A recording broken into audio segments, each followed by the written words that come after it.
Vous écoutez le podcast de la formation. Le podcast fait par et pour les actrices et acteurs de la formation.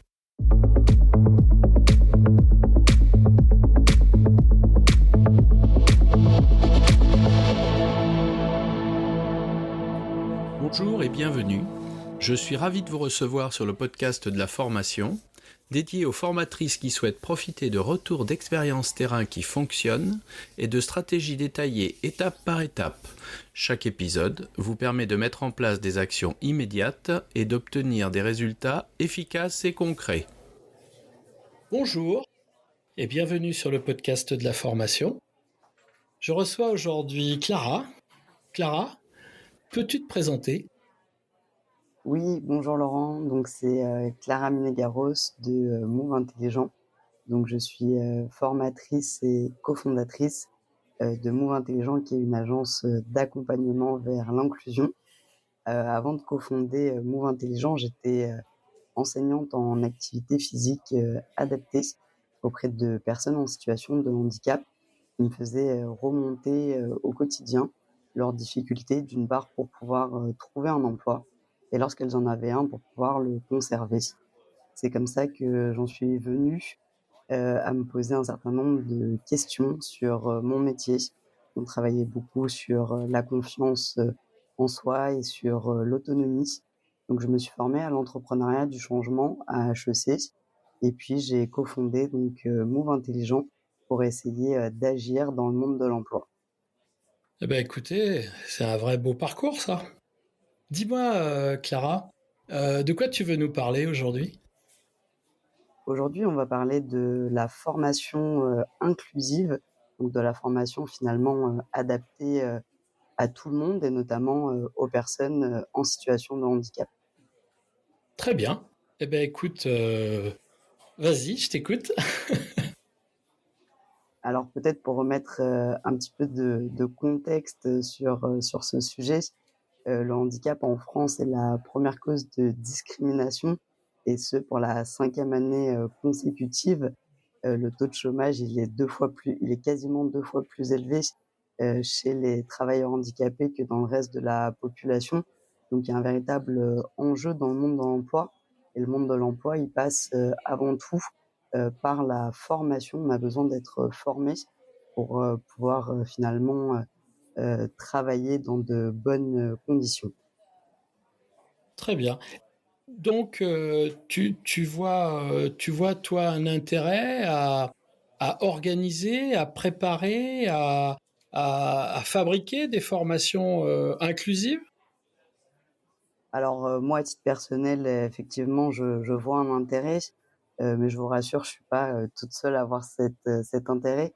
Dans le monde de la formation, on a récemment vu apparaître Calliope, et au sein de certains critères de Calliope, il y a tout un volet sur le sujet du handicap, et c'est pas pour rien, c'est vraiment pour pouvoir adapter les formations pour qu'elles puissent être accessibles à toutes et à tous, et notamment donc aux personnes qui ont un handicap. Concrètement, sur le terrain, dans le cadre d'une formation, comment ça se passe ? Comment ça peut se passer ? Alors ça peut bien se passer, c'est ce que je recommande et que je préconise d'ailleurs. Moi, je préconise en fait d'adapter toutes les formations à un maximum de public, en passant par ce qu'on appelle l'accessibilité universelle. L'accessibilité universelle, c'est ce qui va servir finalement aux personnes qui ont des besoins spécifiques, mais c'est ce qui va servir aussi à tout le monde. Donc ça a un avantage pour les personnes qui peuvent potentiellement rencontrer certaines difficultés en formation, et ça va pouvoir servir pour une plus grande efficacité pour le reste du public accueilli. C'est ça, c'est-à-dire que c'est un petit peu l'histoire de la télécommande, quoi. Au début, la télécommande est fabriquée parce que la personne a des difficultés pour se déplacer, pour allumer et éteindre sa télé et changer les chaînes. Et tout d'un coup, l'outil intègre, entre guillemets, le monde des valides. Il est plébiscité, il se retrouve partout dans toutes les maisons. C'est un peu ça, alors. C'est exactement cette notion, et du coup, transposée dans la formation, l'idée, ça va être que ça va vraiment servir, à tout le monde. Donc l'idée, finalement, c'est de, supprimer la situation, de handicap, en amenant un environnement pédagogique accessible, au plus grand nombre avec, différentes, modalités. On peut utiliser, par exemple, des manières, d'enseigner, multimodales. Donc essayer de réfléchir en amont de la création de la formation. Comment est-ce que finalement on va pouvoir, utiliser le visuel plus, l'auditif, par exemple? Essayer d'éviter, d'utiliser qu'un seul, canal de, communication, par exemple. Très bien, donc on prône la diversité du type de ressources, par exemple, à ce niveau-là, quoi. Tout à fait. Clara, moi, en tant que formateur, hein, j'ai bien sûr accueilli des personnes en situation de handicap, visibles, non visibles, plus ou moins lourds. Et, et en vérité, ma pratique, elle avait pas trop prévu ça au départ, tu vois. C'est plus une adaptation sur le terrain. Globalement, ce que tu observes, c'est plus ça. Et comment moi je peux aujourd'hui avoir des solutions un peu plus pérennes, un peu plus solides, je dirais, pour pouvoir aborder l'accueil du handicap dans les formations plus sereinement. Je pense que tu as évoqué un point qui est super important, c'est le fait que c'était pas forcément, prévu. Donc quand c'est pas prévu, ça veut dire que c'est pas forcément, anticipé. L'idée aussi de Calliope aujourd'hui, c'est de pouvoir, anticiper finalement, les besoins, spécifiques en essayant de créer, un environnement, pédagogique le plus accessible, possible. Donc il y a plusieurs choses qu'on peut anticiper. Déjà essayer de réfléchir à un certain nombre, d'outils d'accessibilité, que ça soit au niveau, physique, que ça soit au niveau, numérique et que ça soit aussi au niveau, comportemental. Donc notre posture en tant que formateur ou formatrice, finalement et puis d'essayer de voir, qu'est-ce qu'on peut, finalement, adapter, au quotidien dans nos formations et essayer de, les automatiser, de les systématiser, finalement, dans l'ensemble de nos formations. J'ai pu observer, moi, que des personnes en situation de handicap, dans un dispositif de formation classique, euh, tout compte fait, se débrouiller drôlement bien. Je trouve que le contexte qui n'est pas, entre guillemets, réservé à, eh bien, permet des résultats, une adaptation de la personne très rapide, hein. Moi, j'ai vraiment observé ça. C'est quelque chose de récurrent où il faudrait plus qu'on regroupe les personnes par type de handicap pour donner peut-être une solution plus pérenne. Je sais pas, qu'est-ce que tu pourrais me dire là-dessus? Alors moi, je suis plutôt dans une vision, inclusive où effectivement l'idée, c'est pas de réserver des formations, à des personnes, handicapées, par exemple. C'est vrai que la plupart des personnes vont avoir tendance à compenser par elles-mêmes, jusqu'où elles vont pouvoir aussi aller. Il y a souvent le phénomène de surcompensation de la part, des personnes. Il faut faire très attention à cet élément-là parce que la surcompensation, ça crée, une fatigue et ça peut aussi, faire qu'un apprenant peut décrocher, finalement d'une formation. Moi, je suis vraiment pas pour, réunir les personnes, qui ont le même type, de handicap ou de difficulté, mais plutôt d'essayer, en fait, de rendre, la formation la plus, accessible possible. Aujourd'hui, on parle de, situation de handicap. La situation de handicap, en fait, elle apparaît dans l'interaction entre, d'une part, l'environnement et de l'autre côté, la personne et donc en fait, il y a 2 possibilités d'action. Soit rendre, en fait, l'environnement accessible, donc comme je le disais tout à l'heure, au niveau physique, au niveau numérique et au niveau comportemental. Soit ça va être à la personne de devoir s'adapter et pour qu'elle puisse s'adapter, il y a aussi plusieurs moyens qui sont, possibles. Ça peut être au niveau, technique. Aujourd'hui, il y a de plus en plus de nouvelles technologies qui nous permettent simplement de pouvoir, adapter, certaines choses et puis il y a des adaptations aussi, humaines qui sont possibles d'être mises en place en fonction, des difficultés rencontrées par rapport, à un environnement, donné. Moi, ce que je préconise, pour les formateurs, c'est d'essayer vraiment, de rendre les choses le plus accessibles pour tout le monde parce que, comme tu le disais, il y a certaines personnes qui vont, compenser, voire, surcompenser, sauf que, finalement, quand on rend les choses, accessibles, comme on l'a vu tout à l'heure avec, l'accessibilité, universelle, ça va permettre aussi de pas stigmatiser les personnes. Donc l'idée, c'est pas forcément de mettre en place, un outil, accessible juste pour, une personne, mais finalement, cet outil qui va être accessible pour une personne, on peut, en faire profiter à l'ensemble, de la classe, apprenante, par exemple. D'accord. Alors, j'imagine assez facilement l'adaptation physique du lieu, l'environnement physique, un ascenseur, une rampe d'accès.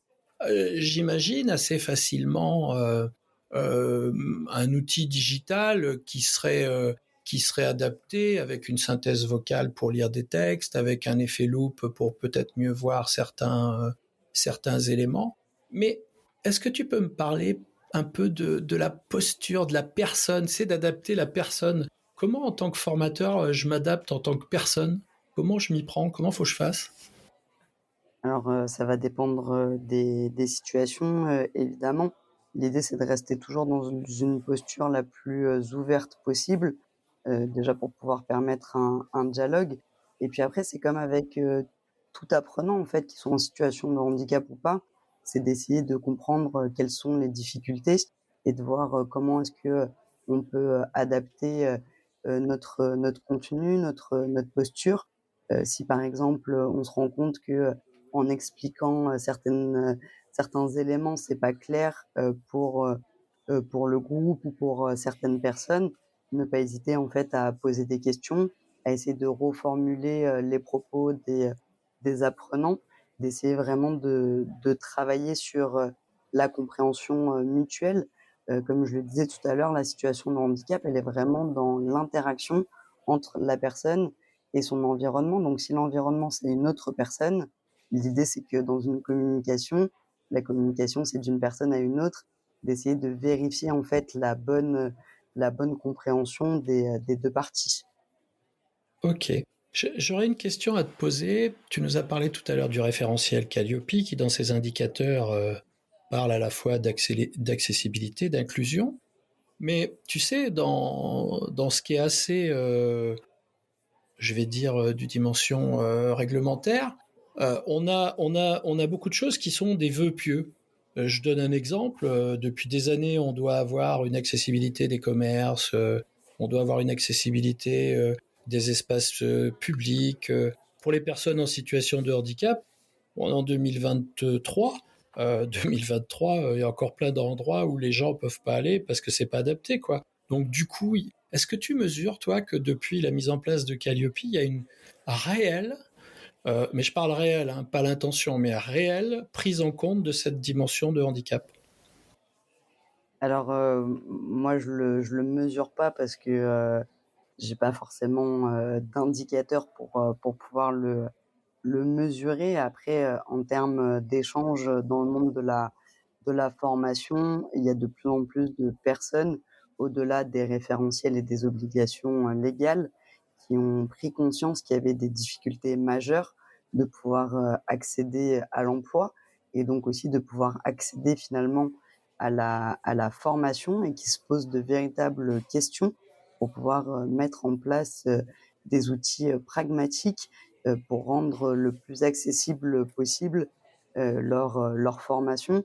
Tout à l'heure, on parlait, d'accessibilité, universelle. Il y a certaines personnes aujourd'hui, même s'il y a pas de personnes qui déclarent qu'elles ont, un handicap, dans la formation, qui vont prévoir, certaines, modalités pédagogiques particulières pour favoriser un apprentissage le plus propice possible, pour les participants. Donc ça peut être, par exemple, le fait de, en amont d'un cours, de remettre, un support pour que, les apprenants puissent, s'emparer du contenu avant finalement, le cours, de remettre, des notes de cours, après, la formation par exemple pour, pour permettre en fait, aux apprenants d'être plutôt dans un échange que dans une prise de notes, pendant, les formations.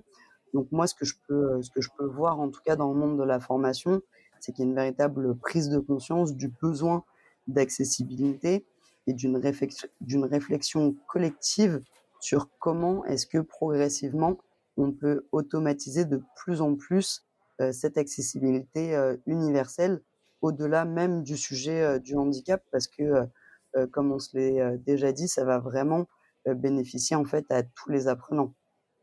Oui, tout à fait. En vérité, on est dans le all inclusive là.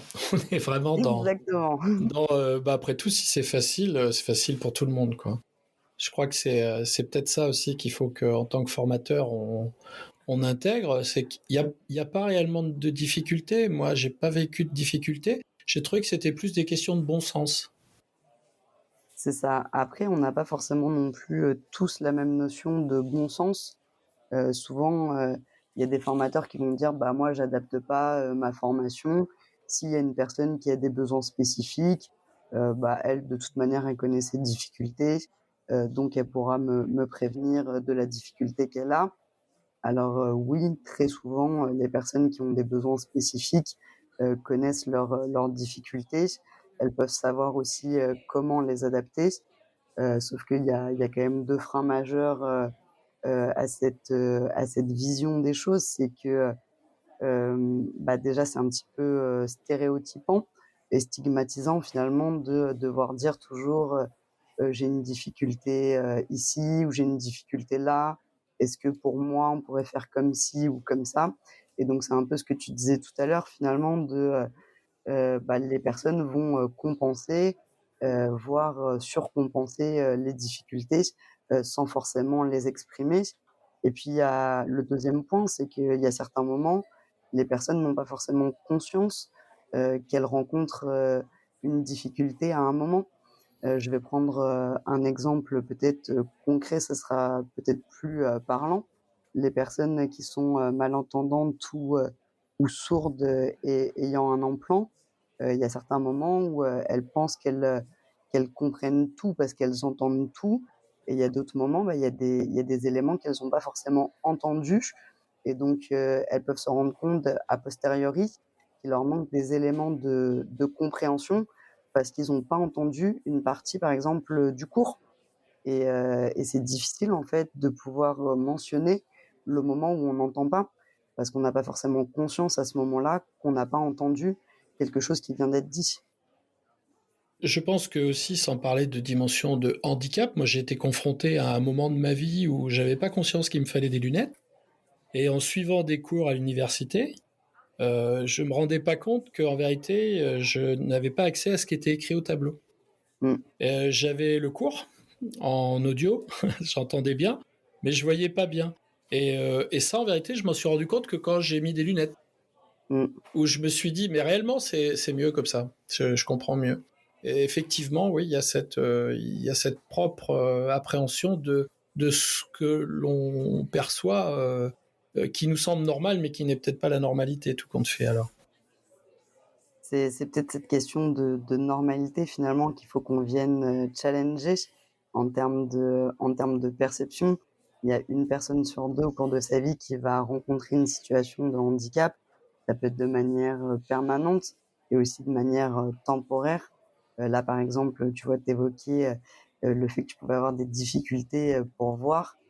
Finalement, quand tu t'en es rendu compte, tu as pu, mettre des lunettes et pouvoir, accéder, en plus de l'audio, au visuel. C'est un petit peu, ce qu'on se disait en préambule avec, la partie, multimodale finalement de l'apprentissage. Le visuel va venir renforcer, l'auditif et c'est vrai finalement pour tout le monde, qu'il y ait une situation de handicap ou pas finalement. Il y a quelque chose aussi que je voudrais évoquer dans les expériences que j'ai vécues.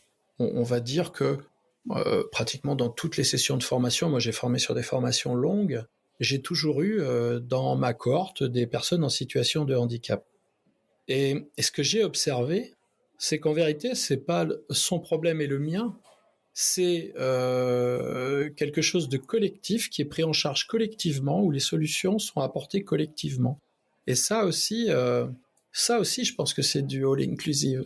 Quand toi, le formateur, les apprenants entre eux, les apprenants avec toi, sont aussi acteurs de la formation et acteurs de cette inclusion. Tout à fait, bah, l'inclusion, c'est vraiment, un travail qui est collectif. S'il y a juste, une personne qui agit, on va plutôt, parler finalement, d'intégration pour qu'une personne soit, dans un groupe et fasse partie, du groupe. Ça va être un travail, forcément, collectif. C'est super en tout cas ce que tu racontes comme expérience parce que, bah, justement dans les études, supérieures, on retrouve pas nécessairement, beaucoup de personnes, en situation de handicap parce que l'accès à la formation est aussi, complexe, de la part de l'accessibilité, physique, numérique et aussi du fait que, certains apprenants peuvent se sentir, exclus et non, inclus finalement dans les cohortes et c'est pour ça qu'il y a un travail, alors que toi tu appelles de bon sens. Comme on n'a pas tous la même, notion, du bon sens, il y a certains, moments où il est important de pouvoir, travailler sur cette notion, inclusive et donc bah, de permettre à tous les apprenants de, s'aider, mutuellement et puis c'est pas forcément parce qu'on est en situation de handicap, qu'on a besoin d'être aidé. Parfois aussi, c'est les personnes, en situation de handicap qui vont pouvoir, aider les autres. Souvent, les personnes qui ont pu rencontrer des difficultés vont développer certains skills, qu'on appelle les math skills. Alors désolé pour mon brillant, anglais, francophone avec un super accent. Donc math skills, MAD, c'est les skills, fous, qu'on peut, du coup développer, bah, via certaines, situations, de difficultés où on a finalement réussi à trouver des moyens, d'adaptation et donc c'est aussi super intéressant, de voir dans certaines situations comment est-ce que, certains arrivent à s'adapter et à transmettre, ces adaptations, aux autres. Je pense, quand tu me dis ça, il y a quelque chose qui me vient à l'esprit. Je pensais là à un concepteur pédagogique qui était en phase d'élaboration d'un dispositif dans lequel était à l'initiative des interrogations des personnes en situation de handicap.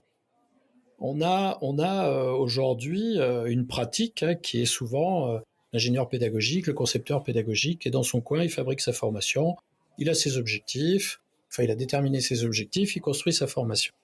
Et aujourd'hui, de plus en plus, on va travailler sur la mise en œuvre d'expériences d'apprentissage où on est obligé d'être complètement centré sur l'utilisateur pour lui recréer un contexte qui soit favorable à ses apprentissages. Et du coup, dans ces pratiques-là, on est confronté très très vite à l'utilisateur final, puisqu'on va utiliser des méthodes de ce qu'on appelle du UX design, c'est le parcours utilisateur, donc on est bien obligé de connaître l'utilisateur. Et aujourd'hui, la réalité est que c'est peu pratiqué, et moi je forme les gens là-dedans, ça s'appelle la Learning Experience Design. Je forme des gens dans cette dimension-là, et leurs interrogations, en vérité, sont toujours compliquées et complexes quand ils ne sont pas confrontés à la réalité de ce qu'est le problème.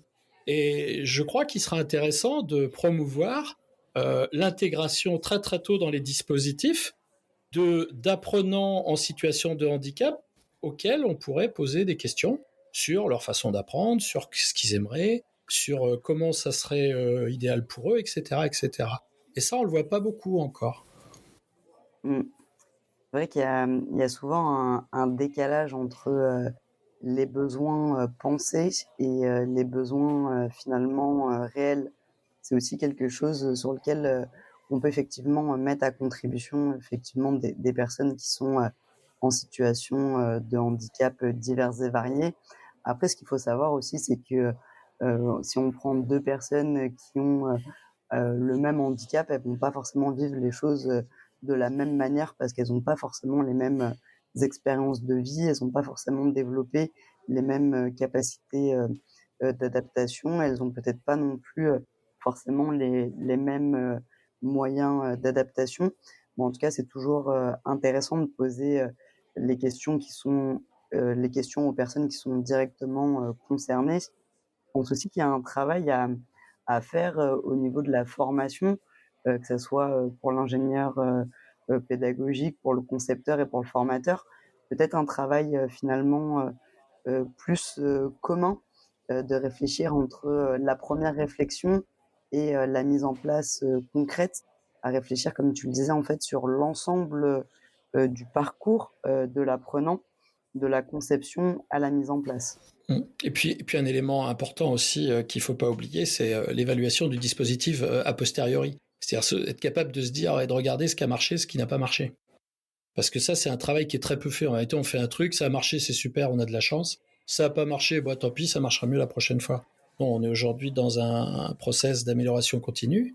On se doit d'analyser ce qui s'est passé et de voir comment on peut le rendre meilleur pour l'apprenant. C'est notre objectif, en tout cas. Tout à fait et puis, en parlant, d'évaluation, il y a aussi, une question à se poser sur, l'évaluation des apprenants.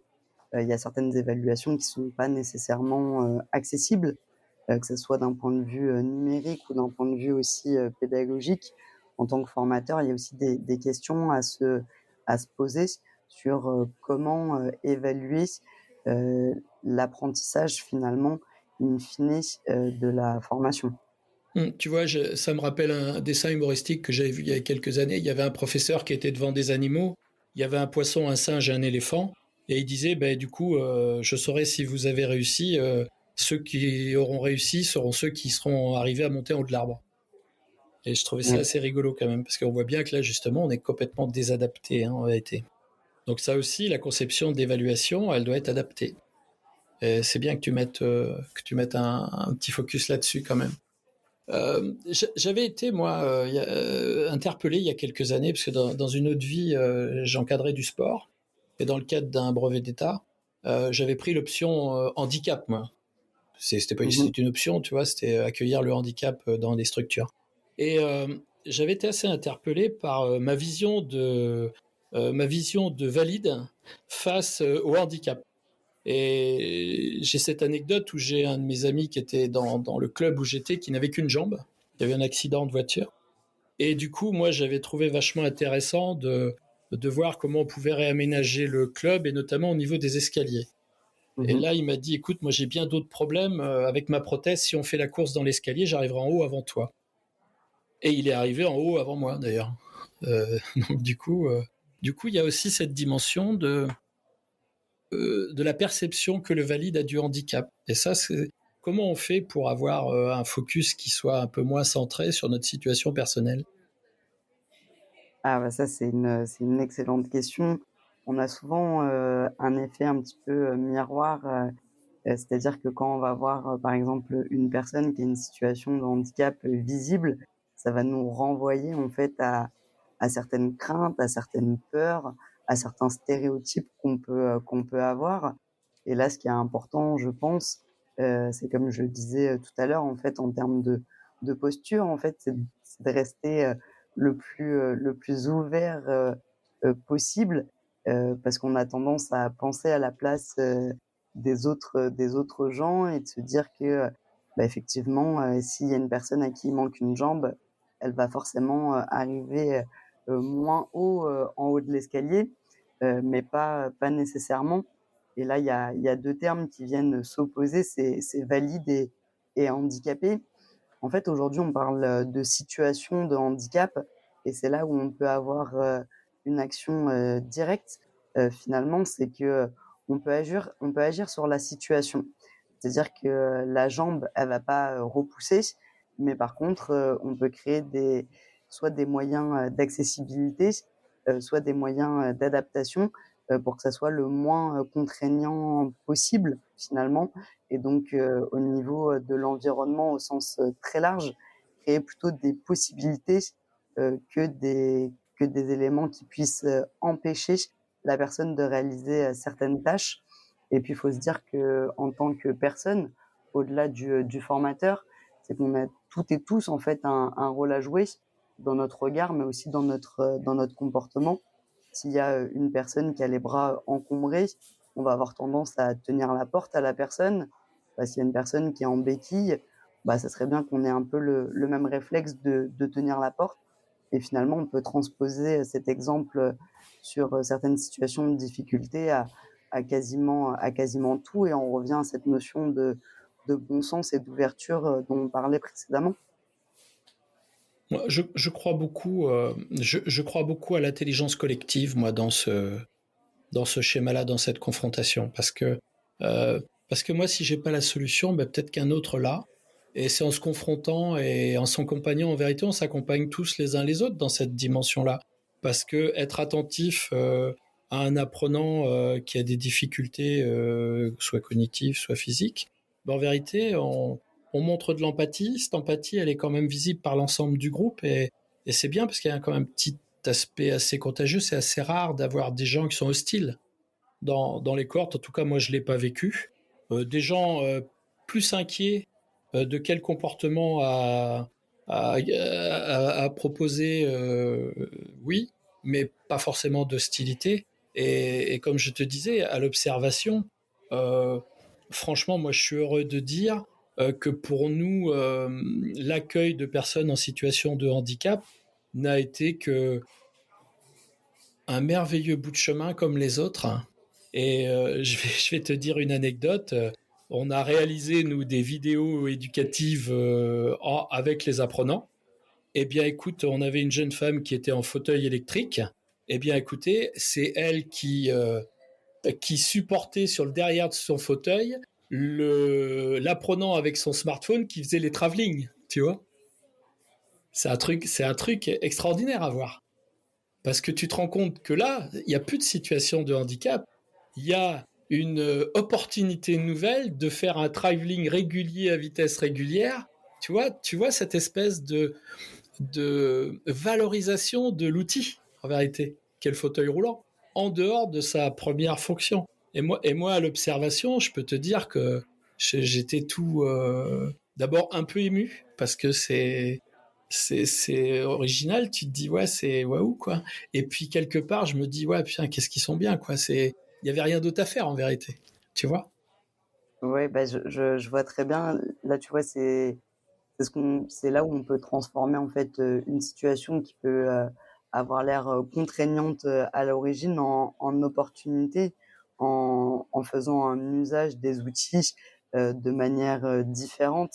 Après, tu as des supers anecdotes à raconter, mais, moi, pour avoir travaillé avec beaucoup de personnes, en situation de handicap, et ce qui a fait que j'ai créé, une structure, pour essayer d'inclure au mieux les personnes dans l'emploi, c'est parce qu'il y a énormément en fait de difficultés justement dans cette, intelligence, collective.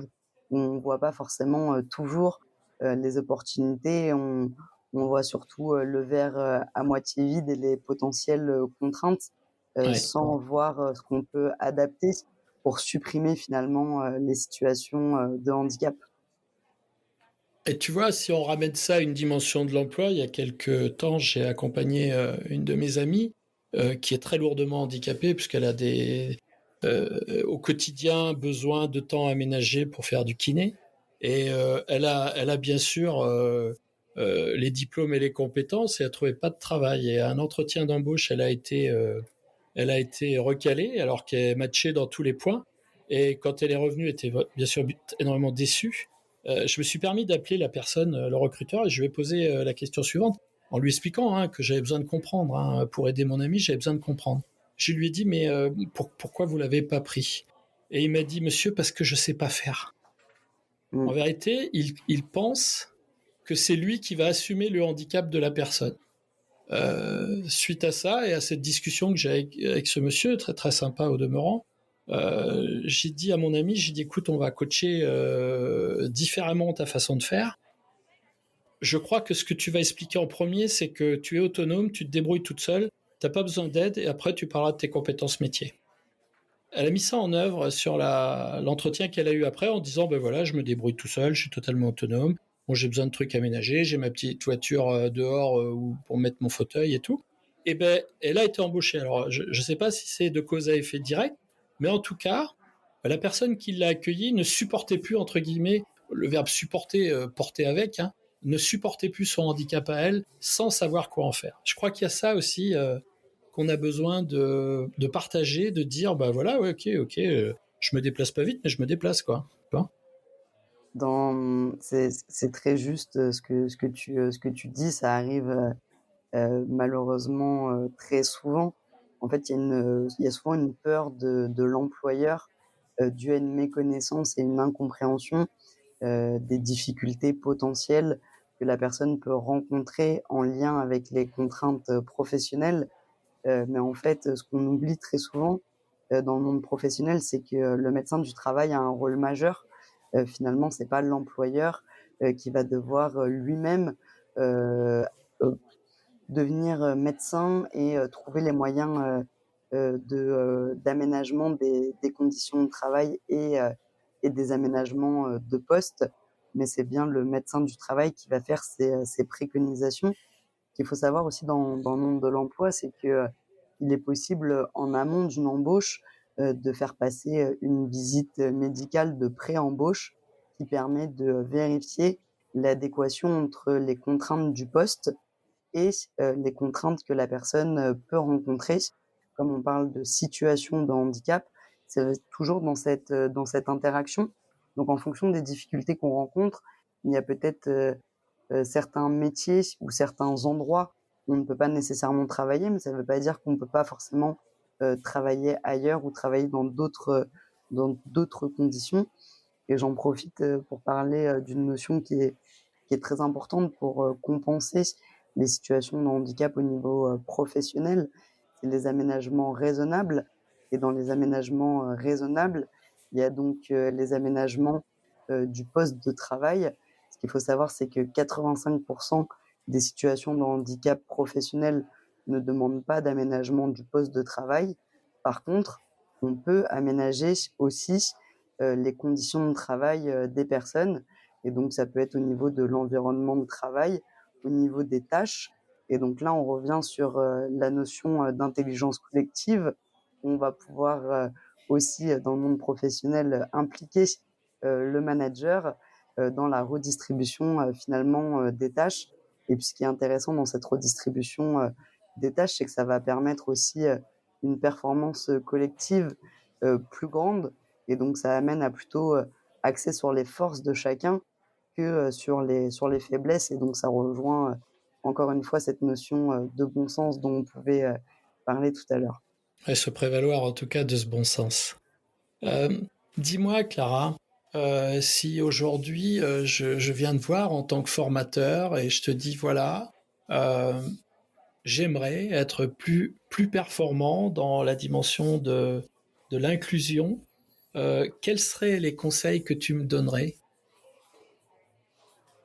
Bah, déjà de réfléchir, ou de re-réfléchir, son parcours, pédagogique donc de l'ingénierie à la conception jusqu'à la mise en place de la formation en mettant, au centre, de notre apprentissage l'expérience, de l'utilisateur, final et puis après de voir, toutes les modalités qu'on peut mettre en place, que ça soit, de donner son cours, en amont, de vérifier l'accessibilité physique, de poser, la question en amont de la formation, aux apprenants s'ils ont des besoins, spécifiques, en mettant aussi, les modalités, de compensation qui sont déjà prévues, dans le parcours et puis, surtout, quand on met en place, une solution, essayer de la mettre en place, pour tout le monde, pour éviter de stigmatiser les personnes qui ont des besoins spécifiques et pour permettre en fait, à tout le monde, d'en profiter. Ouais, j'allais te dire, c'est aussi du bon sens, quoi, hein. On a, on a vraiment besoin de cette ouverture. On a besoin d'anticiper, de prévoir. Donc j'entends, hein, j'entends bien ça. C'est un peu compliqué des fois d'être dans ces dimensions-là en tant que concepteur parce qu'on nous demande de concevoir de plus en plus vite, de moins en moins cher. Effectivement, si tu commences à proposer plusieurs types de parcours, plusieurs types de ressources, c'est du travail de préparation supplémentaire. Et puis il y a quelque chose que je voudrais évoquer, moi, ici, et que les formateurs entendent bien. Il y a un élément qui est fondamental dans la conception pédagogique, c'est le temps pédagogique. Tu sais, moi, j'ai expérimenté le fait d'augmenter les temps pédagogiques ou de varier le temps pédagogique. C'est-à-dire que lorsque j'ai 10 personnes en formation, bien peut-être j'en ai qui passeront leur titre en mai, peut-être d'autres en juin et peut-être d'autres en juillet. Et ça, je crois qu'aujourd'hui, on ne le fait pas. Et ça serait vraiment du all-inclusive. Parce que on a tous ces exemples d'enfants à l'école qui apprennent moins vite. Voilà, on va dire ça simplement, qui apprennent moins vite. Et du coup, en vérité, c'est qu'il suffit juste de leur laisser un peu plus de temps pour apprendre. Et ça, c'est quelque chose d'assez simple à mettre en œuvre. C'est pas très compliqué à expliquer. Et du coup, moi, je l'ai proposé, je l'ai fait, je l'ai mis en œuvre. Et je vous assure que ça donne des résultats. Alors, vous allez me dire, oui, mais attends, Laurent, tu fais un parcours de 6 mois, 8 mois après, tu es toujours là, qui c'est qui te paye, quoi. En vérité, ce qu'on faisait, c'est qu'on utilisait une notion de tuilage, c'est-à-dire que on enquillait les formations les unes derrière les autres et on gardait les gens dans la prochaine formation. Ils ne demandent pas le même travail d'approche que des gens qui débutent, ils ont beaucoup plus d'autonomie dans leur production, dans leur travail, et on peut les accompagner assez facilement puisque c'est déjà sur des concepts qu'ils ont vus, mais qu'ils ont pris plus de temps à assimiler. Et du coup, en faisant ça, je vais vous donner un tips. Moi, j'utilise les personnes, entre guillemets, plus lentes, on va juste dire ça, de manière à ce qu'elles, dans le nouveau groupe, soient en position d'enseignant. Et enseigner, c'est la meilleure façon d'apprendre. Et quand on a mis du temps à acquérir une connaissance, on l'explique à l'autre, on va l'expliquer différemment, on va mieux comprendre. Et en réalité, je me suis rendu compte que ces tuilages-là étaient très efficaces parce que des personnes qui étaient plus lentes avaient forcément de l'avance puisqu'elles avaient commencé 6 mois avant. Donc, ça se voyait pas le décalage qu'elles avaient avec le groupe initial. Et là, réellement, les résultats sont excellents. Et du coup, ils deviennent un petit peu des moins rapides, ils deviennent les plus rapides du groupe puisqu'ils ont plus de connaissances. On a une image que tu nous rappelais au début qui consiste à dire il faut développer la confiance en soi et ça aide beaucoup. Donc, essayez ces tips-là, essayez de changer le temps pédagogique quand ça vous est possible, bien sûr, mais essayez des accompagnements plus longs quand les gens en ont besoin et vous verrez, ça donne de très très bons résultats.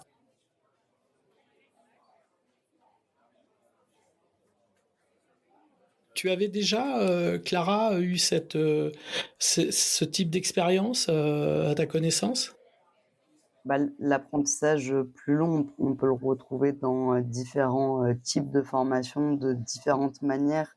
Alors de cette manière-là, j'avais pas forcément déjà entendu ça comme tu viens de l'évoquer, mais dans des cursus plus classiques, on peut parler par exemple du tiers-temps, donc du fait d'avoir un petit peu plus de temps sur certains examens ou sur certaines périodes. C'est quelque chose aussi qu'on peut retrouver avec les cours du soir, où il y a certaines personnes qui vont passer en un petit peu plus de temps que ce qui est prévu dans le parcours initial, mais effectivement, chacun va à son rythme en fonction de ses contraintes et de ses besoins. Prendre plus de temps, ça ne veut pas forcément dire qu'on est plus lent d'une manière globale, mais c'est qu'on va assimiler les choses d'une manière différente. Et comme tu le disais, prendre plus de temps à un certain moment, ça permet aussi de pouvoir changer de posture en devenant un peu enseignant, en donnant finalement des conseils, des recommandations et même des éléments très pragmatiques finalement à nos nouveaux camarades. On revient à cette notion de comment est-ce que on peut transformer une situation qui a l'air d'être une contrainte en situation finalement d'opportunité. Ce qu'on voit dans le système français, c'est que par exemple, scolairement parlant, quand une personne redouble, il y a un côté un petit peu échec. La manière dont tu amènes les choses, Laurent, le fait de prendre plus de temps, finalement, c'est positif pour la personne et aussi pour le groupe et donc également pour le formateur. Et donc, on revient à une notion d'intelligence collective et c'est là où ça prend tout son sens finalement. Je crois qu'on ne peut pas dissocier la dimension systémique de l'ingénierie. On est là pour fabriquer des formations qui s'adaptent à la fois au contexte, qui sont agiles, qui s'adaptent aux personnes. Et tu vois, on me posait ce matin la question de qu'est-ce que C'est quoi l'avenir de la formation ? L'avenir de la formation, c'est ça. Cette capacité qu'on va avoir à proposer des expériences qui ont du sens pour les gens en s'adaptant totalement à leurs besoins et à ce qu'ils visent. Je crois que c'est ça la clé là qu'il faut mettre. Et tu vois, on arrive à la fin de ce podcast. Et moi, je trouve qu'il y a quelque chose d'extraordinaire parce que tout ce qu'on vient de dire, écoute, on vient de le transposer totalement dans notre monde de tous les jours, dans cette réalité qui ne tient pas compte du handicap forcément, mais dans cette réelle dimension d'inclusion dans laquelle on échange en ce moment. Je trouve ça super. Bah écoute, moi aussi je trouve ça vraiment super et si je peux terminer juste en disant une chose, c'est que effectivement l'intelligence c'est aussi la capacité d'adaptation et dans un monde aussi fluctuant que le nôtre, on va vraiment avoir besoin de cette capacité de plus en plus et de cette capacité d'un point de vue collectif. Eh bien, écoute, tu peux me faire confiance en tout cas, et j'espère que pour nos auditeurs, ça sera la même chose, pour que l'inclusion pour tous soit la clé de nos propositions pédagogiques à venir. Je te remercie, Clara. J'espère que ça t'a fait plaisir d'intervenir sur ce podcast. Bah écoute, merci à toi Laurent, j'ai passé un super moment et j'espère que nos auditeurs aussi. Eh bien, écoute, merci, à bientôt, et écoutez, on se retrouvera pour de prochains épisodes du podcast de la formation. Bonne écoute à tous et à bientôt.